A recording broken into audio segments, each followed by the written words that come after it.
Hello everyone, welcome to our channel, and today we will see how we can get a new browser on our school Chromebook. So for that, open up your current browser and search for browser link.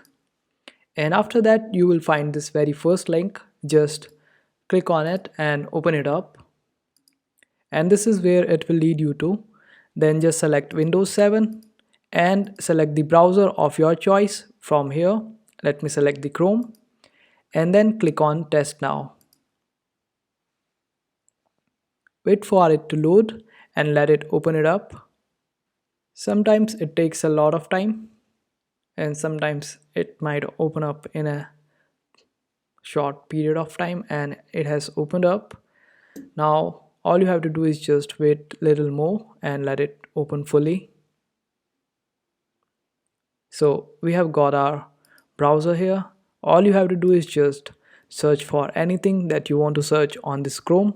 You can just change the browser from here, and if you want to end the session, just click on end session from here in the bottom and it will be ended. And that's how you use different browsers on school Chromebook. I hope this video was helpful. Make sure to hit that like button and also subscribe to our channel for more helpful videos.